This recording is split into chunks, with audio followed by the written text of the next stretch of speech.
2023. Follow akun ini kalau kalian membutuhkan nutrisi motivasi bisnis setiap hari.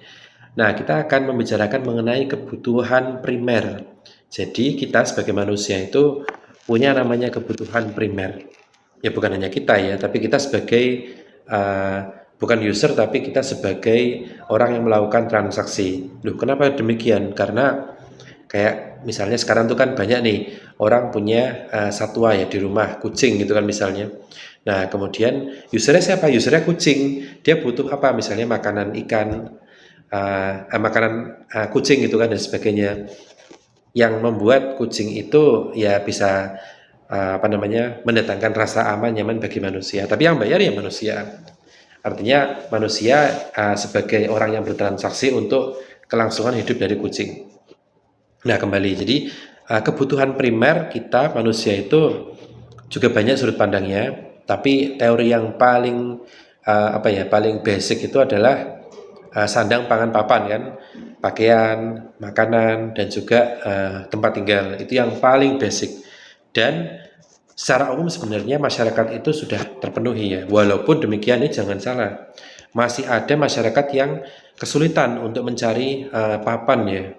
Yang paling sederhana juga masih banyak ya, sehingga mungkin modelnya harus kontrak gitu kan. Sebenarnya kontrak itu ya nggak apa juga sih, itu kan dilihat dari sudut pandang ekonomi ya, tapi memang harapannya tentu juga kayak masyarakat itu mengharapkan setiap orang itu memiliki rumah sendiri gitu kan, rumah sendiri, sehingga dia bisa kualitas hidupnya, mindset itu bisa lebih berkembang gitu kan.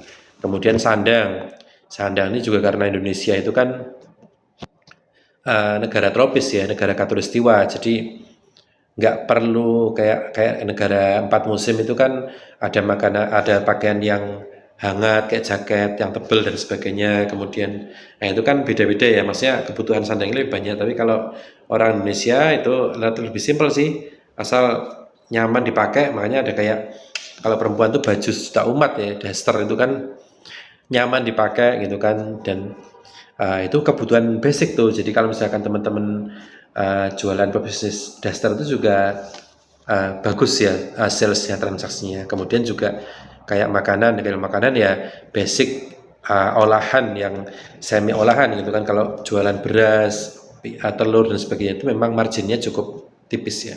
Yang masalah sih, yang penting kita melihat peluang, jeli melihat peluang, kita latih setiap hari. Tap 2 kali kalau kalian suka dengan postingan ini. Makasih ya.